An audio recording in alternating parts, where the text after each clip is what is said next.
ഈ LDF-ൽ രാജ്യസഭാ സീറ്റ് തർക്കം നിൽക്കുന്നത് പ്രത്യേകിച്ച് ജോസ് കെ മാണിക്ക് സീറ്റ് അവകാശമുണ്ട് അവർ ഉന്നയിക്കുന്നുണ്ട്. സീറ്റ് ചെയ്ത് കൊടുക്കാൻ തയ്യാറുള്ള പേഴ്സൺ അവിടെ ഉണ്ട്.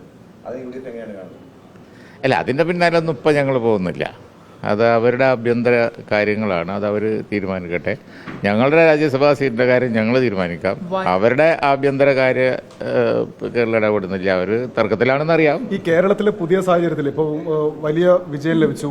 അടുത്ത നിയമസഭാ തെരഞ്ഞെടുപ്പിന് മുൻപ് മുന്നണി വിപുലീകരിക്കണം, അതിന് വിട്ടുപോയ കക്ഷികളെ തിരികെ കൊണ്ടുവരണം എന്നൊക്കെയുള്ള അതിൻ്റെ ഒരു സജീവ ശ്രമം ആരംഭിക്കുക ഉടൻ.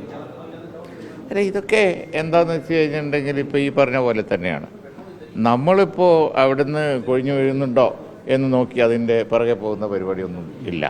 അതൊക്കെ വളരെ ഡീസൻ്റായിട്ട് ഉള്ള ഒരു അപ്രോച്ചാണ് ഞങ്ങളൊക്കെ എടുക്കാറുള്ളത്. അതൊക്കെ അവർ തീരുമാനിക്കേണ്ട കാര്യമാണ്. അവർക്ക് അതിനുള്ള ബുദ്ധി, അതിനുള്ള പാർട്ടി സെറ്റപ്പ് കാര്യങ്ങളൊക്കെ ഉണ്ടല്ലോ. ഓരോ പാർട്ടികളും തീരുമാനിക്കേണ്ട കാര്യം. വയനാട്ടിൽ പ്രിയങ്ക വരണമെന്നൊരാഗ്രഹം ലീഗിനുണ്ടോ?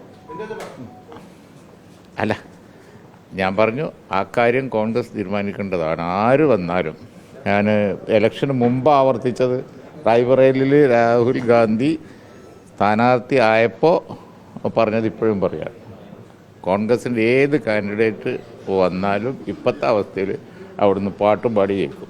ഈ കേരളത്തിലെ വിജയം എന്ന് പറയുമ്പോഴും തൃശ്ശൂരിൽ മുരളീധരൻ ഉണ്ടായത് ഒരു വലിയ തിരിച്ചടിയാണ്. അത് UDF-ന് ഒന്നായത്, പ്രത്യേകിച്ച് കോൺഗ്രസിൻ്റെ വോട്ട് പോയി എന്നൊക്കെയുള്ള ചർച്ചകളും ഇപ്പോൾ സജീവമാണ്. മുരളീധരൻ സജീവ രാഷ്ട്രീയത്തിൽ നിന്ന് മാറുമെന്നുള്ള ഭീഷണി എന്ന് പറയുന്നില്ല. അദ്ദേഹം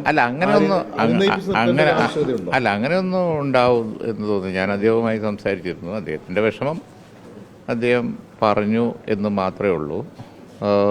അദ്ദേഹം വളരെ സജീവമായി തന്നെ രാഷ്ട്രീയത്തിൽ എടുക്കുകയും ഒരുപാട് റോള് ഇനി എടുക്കുകയും ചെയ്യും എന്നാണ് ഞാൻ കരുതുന്നത്. മുരളീധരൻ എവിടെയെല്ലാം പോയതാ? മുരളീധരന് എങ്ങോട്ടും ഫിറ്റാണല്ലോ. നെയ്യാറ്റിങ്കര പോയി, വടകര വന്ന് വമ്പൻ ജയം നേടി. അതുപോലെ തന്നെ വയനാട്, കോഴിക്കോട് ഒക്കെ മത്സരിച്ചിട്ട് ഞങ്ങളുടെ ഒരു സീറ്റായ കൊടുവള്ളി മത്സരിച്ചിട്ട് ഒരുപാട്. അതെ, മുരളീധരൻ കരുണാകരൻ്റെ മകൻ എങ്ങോട്ടും ഫിറ്റാണ്, അതിന് കുഴപ്പമൊന്നുമില്ല. ഇപ്പോൾ പിന്നെ തൃശ്ശൂർ ഒരു തോൽവിയുണ്ട് വന്നു എന്ന് വിചാരിച്ചത് വലിയ ഒരു സംഭവമൊന്നുമല്ല.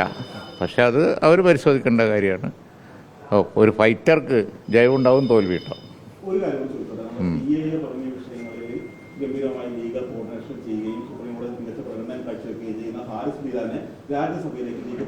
അതൊന്നും എൻ്റെ പരിധിയിൽ വരുന്ന കാര്യമല്ല. അത് തങ്ങൾ പറയേണ്ട കാര്യമാണ്. ഞങ്ങളത് സംബന്ധിച്ചുള്ള ആലോചന, അജണ്ട ഒക്കെ വന്നതിന് ശേഷം ആ കാര്യം പറയാം.